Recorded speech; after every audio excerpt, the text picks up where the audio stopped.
So welcome guys again, and this is a video of introduction to parasitology. Now study of microorganism, okay. Small organism is called as microbiology. In the microbiology we have a certain term such as fungus, then study of fungus is called mycology, then bacteria, study of bacteria called bacteriology, then virus, study of viruses called as virology. Then we have our main topics, parasites. Study of parasite is called parasitology. Then we have a medical parasitology. So there is a difference between the simple parasitology and medical parasitology. In the medical parasitology, we study only those parasites who infect and produce disease to human being. Very important. And about each parasite that cause infection to human being, we learn about certain thing about that, such as morphology there, life cycle there, pathogenesis of parasite or symptom they cause to us, then laboratory diagnosis, treatment, how they transmit from one person to another person, then prevention of the disease. Now each parasite has two names, one genus name, another is species name, such as Antuba histolytica or Ascaris lumbricoides. So our genus name, that is first one, Entamoeba. So you can see first letter E is in capital letter, okay, and this is here written initial capital letter, okay, for the generic name, and species name with small letter, and you can see the species histolytica name is small letter. Now we have a host parasite relationship, and in this we have a three common thing such as symbiosis, in which both the partner get benefit from each other, okay, neither of the partner is getting harm. Another is a commensalism, so in which parasite get benefit but without causing injury to the host cell, okay. And important thing in this, we have a Entamoeba coli, okay, which is a parasite that remain in our intestine but do not cause any infection, and they can survive within our intestine. Another, we have a parasitism, and this is very important because in the medical parasitology we are studying this type of parasite, okay. An association in which parasite benefit and host suffer from injury, very important. Now what is parasite? So it is an organism that depend upon another organism, okay, and this another organism is called as host. In most of cases this host are we human being, okay. And why they depend upon another organism? For their survival. Now this parasite divided into two types, one is microparasite, another is macroparasite. So the microparasite is a small in nature and unicellular, made up of only single cell like protozoa, such as in case of Entamoeba histolytica. I already post the video of Entamoeba histolytica. You can see there is a only single cell, okay. In case of Giardia laminae we have a trophocyte like a racket shape.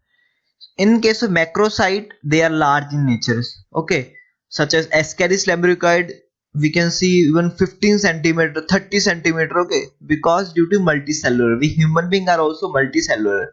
So in the macroparasite we have a helminthes, okay. Now this helminthes divided into three types: nematode, castode and trematode. In case of nematode we have a cylindrical body, as you see like our finger, which is cylindrical nature.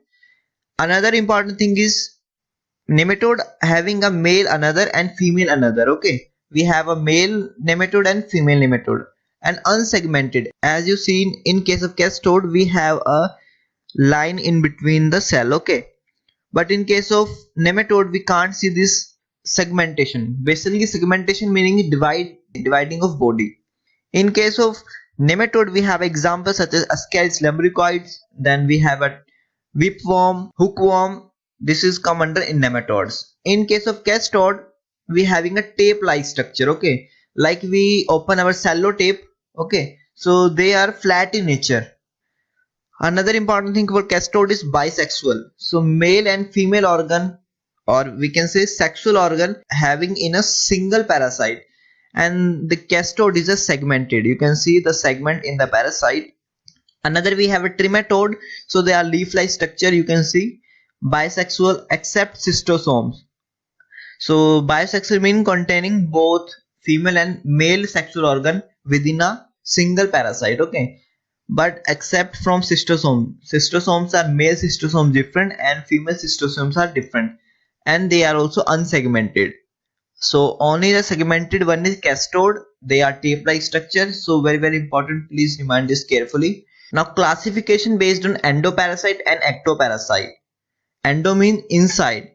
So a parasite which live inside the body of host is called as endoparasite. And we have a protozoa that live inside our intestine, and helminthes also live inside our intestine. Some of can live in blood or other organ, okay, but although they are inside the body. A parasite which lives outside the body of the host cell is called as ectoparasite, okay. Now ectoparasite lies in our hair, okay, and tick in the dog. So these are the ectoparasite, they live outside the body. Another, we have a classification based on habitat, so where they live. First one is obligate parasite. Obligate means compulsory. So these parasite necessary or compulsory require a host for their life cycle. In case of facultative parasite, so these are the parasite which may live outside the host, or in case of opportunity they cannot also enter into the host. So they can live both life, free from parasite and within parasite. Another, we have an accidental host. So as the name suggests, accidental, so they come by accident into the human body, okay, such as in case of Echinococcus granulosis, which is a parasite of dog called as dog tapeworm. But children are very affection towards the dog, so they get infection. So these parasites called accidental parasites. Another, we have aberrant parasite. So these are the parasite, they can attack the host but they cannot survive in the host or cannot develop further from larva to adult stage, okay. Another, we have a host, very important because we are the host for the parasite. An organism which provides stay to the parasite, provide the nourishment and shelter to the parasite. So we are human being and we giving the shelter and nourishment to the host for their living. So hosts are two types, definitive host and intermediate host. In the definitive host, we see the adult stage of parasite, okay. Then sexual reproduction of parasite also occur in the definitive host. In mostly cases, definitive host is always man, okay, human being. But few are exceptional cases where the female Anosphelos, such as in case of mosquito, it become a definitive host. Intermediate host, just alternative to definitive host. So here we see the larval stage. Here we also see the asexual case. In the definitive we see the sexual stage. So they are just alternative to each other. And in the intermediate stage, always the host is except from the man, but the man is also intermediately host in few cases, such as in case of malaria, man is intermediately host and female Anopheles is definitive host. Another, we have a type of host.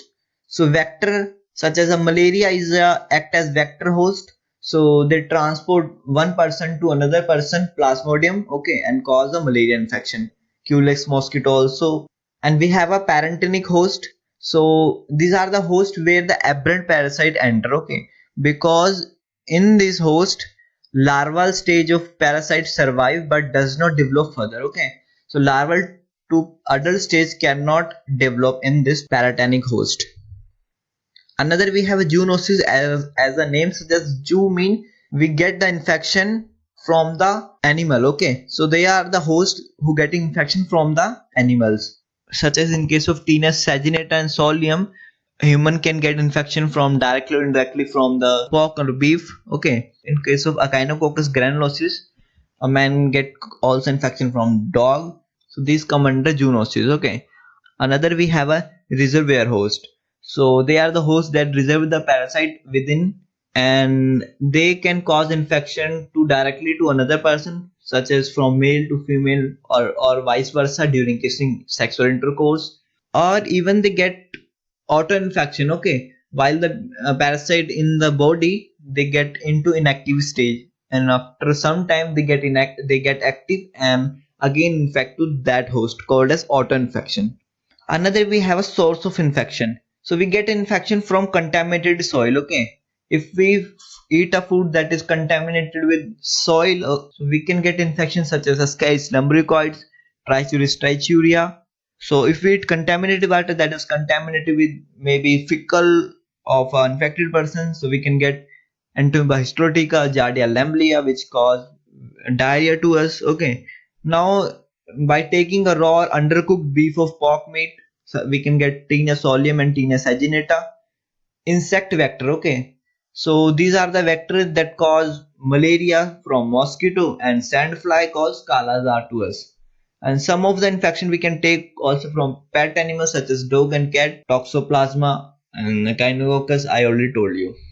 Now mode of infection. Now how we get the infection, okay. So we get the infection fecal oral route, very important thing, because most of the parasite we get into our body by this fecal oral route, okay. So oral transmission, which is the part of fecal oral route, common method for transmission, okay, because we eat food, water mostly, and we can affect with this parasite. Another is skin transmission, okay. So in this we can get parasite by skin penetration, such as in case of hookworm infection, where the larva enter into our skin if we walking on a contaminated soil.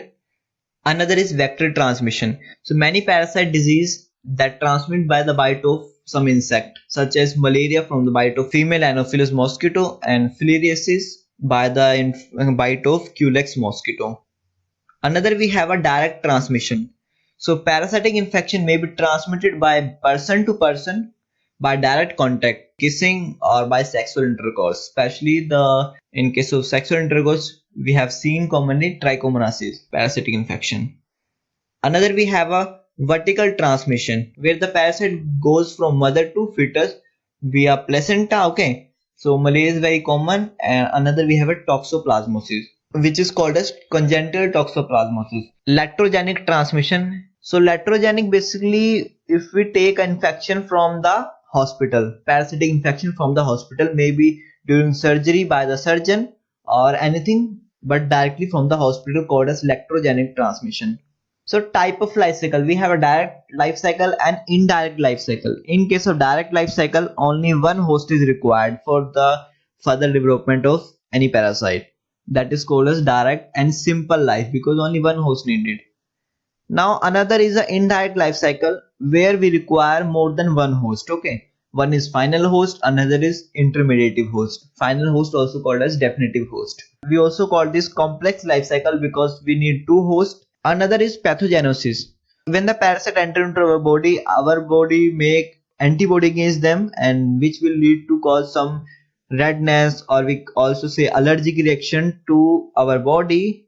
And in some cases, such as in hookworm infection, when the parasite take entry from our bare foot, so we can see some bleeding, and finally trauma. So these are some pathogenesis. Another, we have a laboratory diagnosis. So in the laboratory diagnosis, we diagnose with either microscopically or macroscopically. Macroscopically mean with the naked eyes, or microscopically with microscope, okay. First one is blood. So we can make a blood film to diagnose such as Plasmodium vivax species and Wucheria bancrofti. Another, we can also examine stool.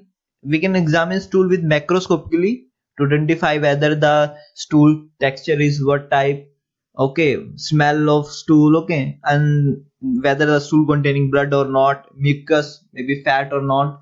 So these are some clue that help to diagnose a parasite.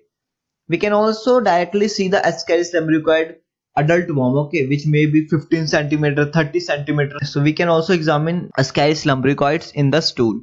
While in microscopically, we can make a smear of our stool, and we can see the cyst of Entomia histolytica and Giardia lamblia. Also we can see the freshly passed stool trophozoite stage also. We can also see the egg of Ascaris lumbricoid under the microscope.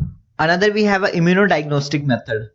So immunodiagnostic method include antigen antibody detection, okay. Whether we have to identify antigen, just such as in case of Plasmodium, we can identify the antigen with the help of antibody, and the antigen is histidine rich protein 2, okay. Plasmodium lactate dehydrogenase also we can identify as antigen with the help of antibody, and vice versa. We can also identify antibody, because when parasite enter into the human body make antibody against them, so we have to identify that antibody with the help of non-antigen, and this is come under immunodiagnostic method. Another, we have an intradermal skin test. So in case of Cossoni reaction, we can use this intradermal skin test to identify Another, we have a culture method. We can also culture our parasite inside labs, such as in case of acanthamoeba. In some cases, we also inoculate our parasite inside the animal to identify whether the parasite is present or not, such as in case of toxoplasma. We can also use some radiological technique, X-ray, ultrasonography, CT scan. This come under radiography. So basically, they are seen in case of when the Entamoeba histolytica cause some extra intestinals, in case of they enter into the liver, brain. So we use this X-ray, ultrasonography, etc. to identify our parasite. Okay.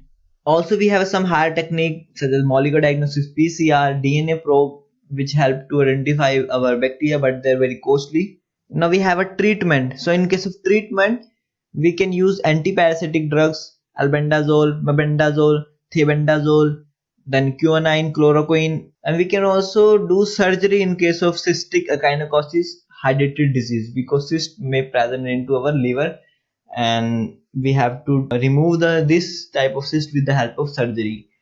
Finally is prevention. So one thing in case of prevention is we have to make hygienic condition, okay, because most of the parasite transfer from the fecal route. So we have to make hygienic condition. Wash always hand before taking food. Do not take raw food, okay, always cook them. And we can use RO water or boiled water according to requirement. So these are the things come under prevention. So I hope you understand very well. So if you watch the video very carefully, so tell me which of the helminthes contains segments in their body. And thank you.